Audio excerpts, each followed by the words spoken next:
Bismillahirrahmanirrahim. Assalamualaikum warahmatullahi wabarakatuh. Perkenalkan, nama saya Fikri Al Faruk dengan nomor NIM 9040401066.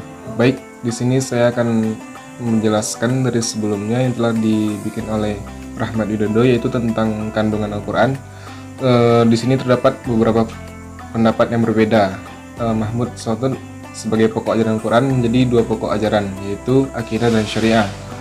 Nah, di sini yang dimaksud dengan aspek akidah merupakan ajaran-ajaran mengatur sistem keyakinan seorang muslim. Sedangkan syariah merupakan ajaran satu doktrin yang mengatur berbagai perbuatan manusia, baik dalam ketuhanan, kekerabatan maupun sosial. Adapun pokok-pokok kandungan Al-Quran secara garis rinci adalah sebagai berikut. Yang pertama itu merupakan akidah. Nah, akidah ini merupakan inti kandungan Al-Quran yang berasal dari kata akada, yakidu, dan aqidatan, yang berarti kesimpulan, ikatan, perjanjian, dan kokoh. Sedangkan menurut Abu Bakar Jabir Al-Zairi, akidah adalah sejumlah kebenaran yang dapat diterima secara umum oleh manusia berdasarkan akal, wahyu, dan fitrah.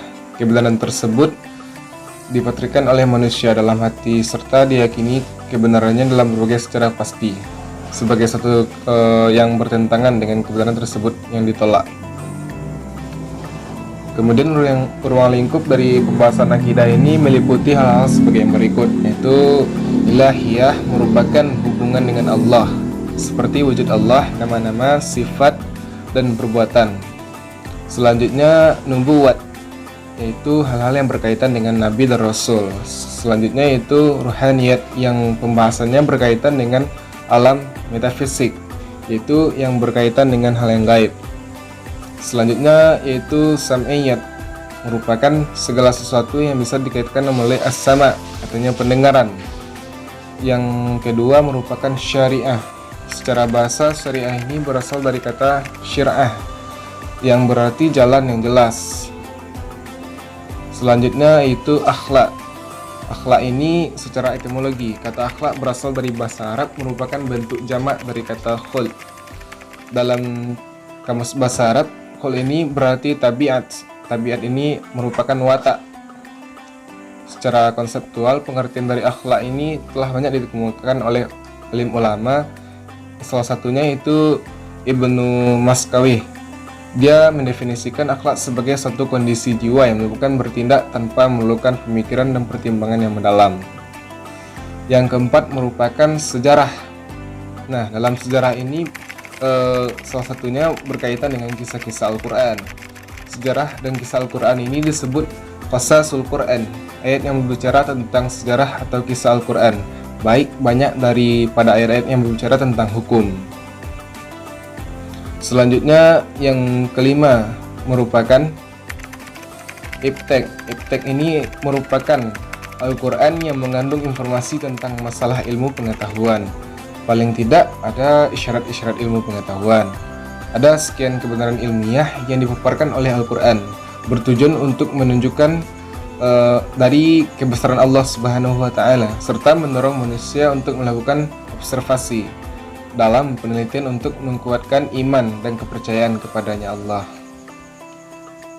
Selanjutnya yang keenam merupakan filsafah. Filsafah ini merupakan jenis pengetahuan yang memberikan kesatuan dan sistem ilmu pengetahuan melalui pengujian. Pengujian ini kritis terhadap dasar-dasar keputusan, prasangka-prasangka, dan kepercayaan. Yang selanjutnya, yang ketujuh adalah hukum. Dari kandungan Al-Quran, hukum juga ada dalam Al-Quran, berarti memberikan suruhan atau perintah untuk mengadili dan memberikan pengetahuan hukum pada sesama manusia yang terbukti bersalah. Hukum dalam Islam berdasarkan Al-Quran. Ada beberapa jenis atau macam seperti jinayat, muamalat, munafakat, farid, dan jihad. Sebagai sumber hukum yang utama, maka Al-Quran memuat sisi-sisi hukum yang mencakup sebagai berbagai bidang. Selanjutnya yang kedelapan adalah peringatan.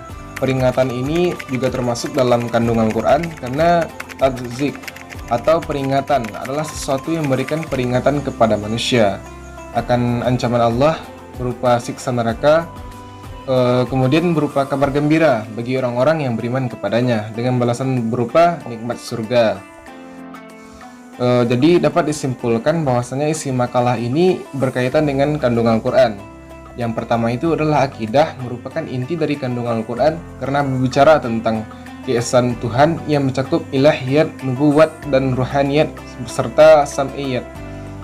Selanjutnya syariah merupakan seluruh ajaran Islam berupa norma-norma agama agar ditaati berkaitan dengan tingkah laku individu maupun kolektif. Selanjutnya dapat disimpulkan yaitu akhlak. Menurut Imam Al-Ghazali adalah sebuah kondisi mental yang tertanam kuat dan jiwa seseorang jariah selalu muncul perbuatan dengan mudah tanpa memerlukan pemikiran. Selanjutnya, sejarah dalam Al-Quran ini agar menjadi ibarah bagi umat sekarang dari kisah-kisah umat terdahulu. Dalam Al-Quran selain mengandung ilmu agama, juga mengandung ilmu pengetahuan, juga mengajarkan filsafah. Karena mengajak untuk filsafat ini, seandainya Al-Quran hanya berbicara tentang tasyri' dan akhlak, niscaya tidak akan melahirkan pemikiran yang filosofis. Demikian dari kami, dari kelompok 1 yang menjelaskan tentang kandungan dari Al-Quran. Saya Fikri Al-Faruq beserta rekan saya Rahmat Widodo. Terima kasih. Assalamualaikum warahmatullahi wabarakatuh.